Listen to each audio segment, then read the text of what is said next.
Re release లో యమదొంగ లెక్క తప్పిందా? Rajamouli Tarak sentiment పని చేయలేదా? ఎవరైతే ఏంటి, అక్కడున్నది జగదేక వీరుడు. ఎవరైనా బాస్ తర్వాతే. మరి ఆ విషయాలేంటో తెలుసుకుందాం.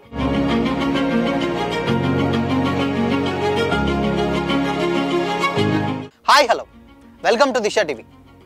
రీలీజ్ల టెన్ ఎప్పటికప్పుడు అయిపోయింది అనుకున్నప్పుడల్లా ఏదో ఒక సినిమా వచ్చి భారీ కలెక్షన్స్ రాబట్టడం, మళ్ళీ ఇంకొన్ని క్యూ కట్టడం, ఇదేదో ట్రెండ్గా మారిపోయింది.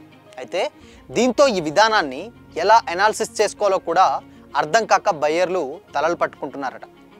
రీసెంట్గా థియేటర్లో అడుగుపెట్టినటువంటి యమదొంగ విషయంలో కూడా ఇదే జరిగిందట. ఈ సినిమాకు ఆశించిన స్థాయిలో భారీ రెస్పాన్స్ కూడా లేకపోవడం చూసి ఎగ్జిబిటర్లు సైతం షాక్ అవుతున్నారు. అండ్ కొన్ని చోట్ల హౌస్ఫుల్స్ కనిపించినప్పటికీ కూడా అన్ని సెంటర్లో ఒకే రేంజ్ రెస్పాన్స్ లేదు.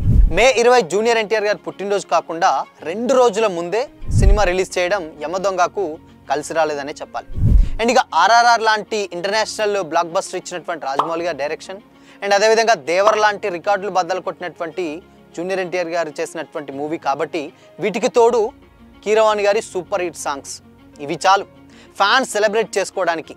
కానీ యమదొంగకు రెస్పాన్స్ తగ్గిన విషయంలో మాత్రం పలు కారణాలు డెఫినెట్గా కనిపిస్తూనే ఉన్నాయి. ఎందుకంటే జక్కన్న గారి ఫిల్మోగ్రఫీలో యమదొంగ టాప్ 5లో లేదు.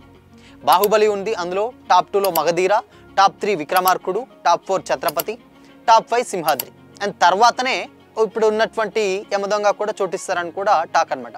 పైగా యమదొంగ సినిమా ఇంకోటి ఏంటంటే శాటిలైట్లో ఛానల్స్లో చాలాసార్లు రావడం, అండ్ అంతేకాకుండా యూట్యూబ్లో కూడా 4K క్లారిటీ తోటి కూడా ఫ్రీగా అవైలబుల్లో ఉంది.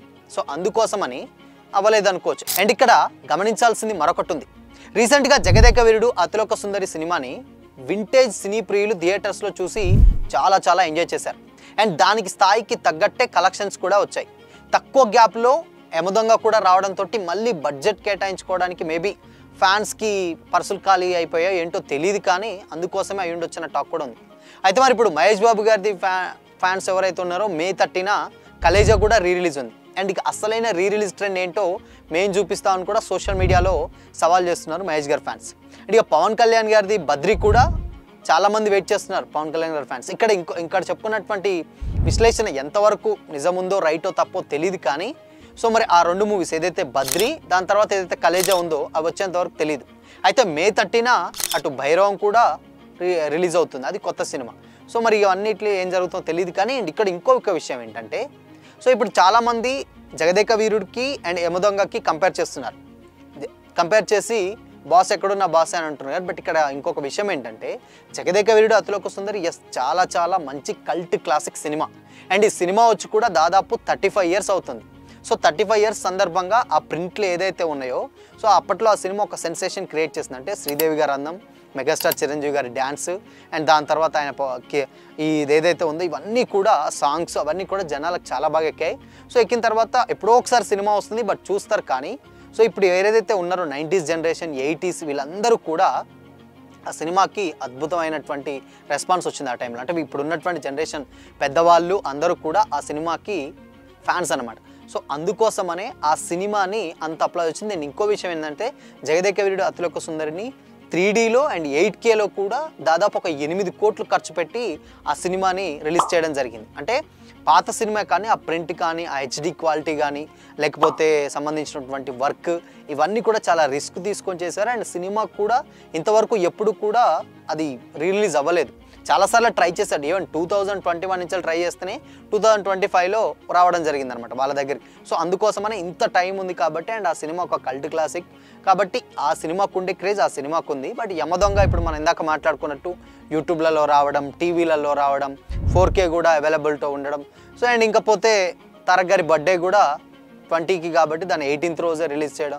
సో ఇవన్నీ కూడా రీజన్స్ వల్ల కొంత యమదొంగకి ఎందుకు బ్రేక్ వచ్చిందని చెప్పడంలో మాత్రం ఎలాంటి డౌట్ అయితే లేదు. బట్ చాలామంది సోషల్ మీడియాలో కామెంట్ చేసేది ఏంటంటే, అటు జగదేక వీరుడిని ఇటు యమదొంగని కంపేర్ చేస్తున్నారు. బట్ అది అసలు వేరు.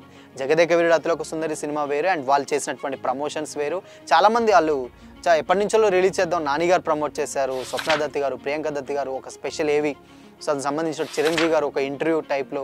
సో దానికి హ్యూజ్ రెస్పాన్స్ ఉండడంతో దానికి ప్రమోషన్ కూడా అంత గట్టిగా జరిగింది. బట్ యమదొంగ రిలీజ్ అవుతుందని అనడం తప్పితే ఇంతవరకు అఫీషియల్గా ఎక్కడ దాని ప్రెస్ మీట్ పెట్టి కానీ లేకపోతే ఒక ఈవెంట్ పెట్టి కానీ చెప్పింది లేదు. సో దీనికి కూడా కొంచెం డెఫినెట్గా ఎంతో కొంత ప్రభావం చూపింది అనుకోవచ్చు ప్రమోషన్స్ విషయంలో.